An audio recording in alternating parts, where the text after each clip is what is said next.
দুনিয়া বড় স্বার্থপর, দুনিয়া কাউরে জায়গা দেয় না, দুনিয়া কাউরে জায়গা দেয় না। এত মজবুত পাইলিং করে যেই বিল্ডিং বানাইলাম, দুনিয়া তারে থাকতে দেয় না। যা বেটা যা, যা তুই লাথি দিয়া বাইক যা, কবরে যা, কবরে যা। দুনিয়া কাউরে থাকতে দেয় না। দুনিয়া কত ক্ষমতা ধরকে মাটির নিচে ফেলাই দিছে, দুনিয়া কত সম্পদ আলাকে মাটির নিচে ফেলে দিছে, দুনিয়া কত সুন্দরী নারীকে মাটির নিচে ফেলাই দিছে, মাটির সাথে রেজা রেজা করে ফেলছে। আজ আর চেহারা নাই, আজ আর রূপ নাই, আজ আর যৌবন নাই, আজ আর ক্ষমতা নাই। এমন বাদশা ছিল পৃথিবীতে যার হাতের আঙ্গুলের ইশারায় মানুষের গর্দান উড়াইয়া দিত, যার হাতের ইশারায় উঠতো মানুষ, বসতো মানুষ।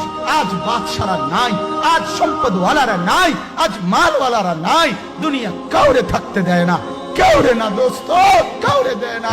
দুনিয়া দাদারে আমার থাকতে দেয় নাই। আমার দাদারে আমি দেখছি, আজ আমার দাদা নাই। আমার নানারে আমি দেখছি, আমার নানা নাই। আমার দাদিরে আমি দেখছি, আমার দাদি নাই। আমার নানিরে আমি দেখছি, আমার নানি নাই। আমার বাবারে আমি দেখছি, 14 লক্ষ টাকা বাবার পেনশনের আমি সব ডাক্তারের পিছনে খরচ করে ফেলছি, বাড়ির ফসলের জমি বিক্রি করে ফেলছি। আমার বাপ যেন না মরে বারবার বারে হসপিটালে নিছি, কিন্তু দুনিয়া আমার বাপকে থাকতে দেয় না।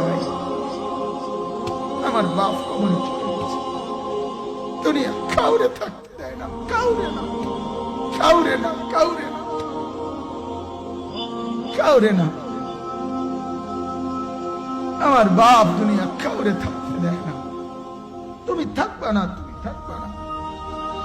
দুনিয়ার ধোকায় পড়ো না বাপ, দুনিয়ার ধোকায় পড়ো না। মাকে বুঝা, আজ মারা বেসামাল হয়ে গেছে, আজ বোনেরা বেসামাল হয়ে গেছে, বেপর্দার উৎসব তুলে দিছে। এটা যেন আল্লাহর সাথে যুদ্ধ করছে। আল্লাহ করোনা না, তুমি আরো কিছু দাও, আমরা বেপরদিগি ছাড়বো না। যুবক ছেলেগুলো যেন বলতেছে, আল্লাহ তুমি করোনা দেওয়ার চাই দাও, অশ্লীল ছবি দেখা, ফেসবুকে নর্তকী দেখা আমরা ছাড়বো না। দেখি তুমি কি করতে পারো, তুমি যা করার করো। দোকানদার ব্যবসায়ীরা হারামের লেনদেন করা বন্ধ করছে না, সুদখোর সুদ ছাড়ছে না, ঘুষখোর ঘুষ ছাড়ছে না, নাফরমান আর জিনাকার ব্যভিচারী এরা কেউ কিছু ছাড়ছে না। বেহায়ার বেপর্দা নারী তার অশ্লীলতার বেহায়াপনা ছাড়ছে না। মুসলমান তার ঘরে টেলিভিশনের নর্তকীর আওয়াজ তো বন্ধ করছে না। হায় করোনা কিভাবে যাবে, আযাব কিভাবে যাবে বলেন, বলেন, বলেন আপনারা।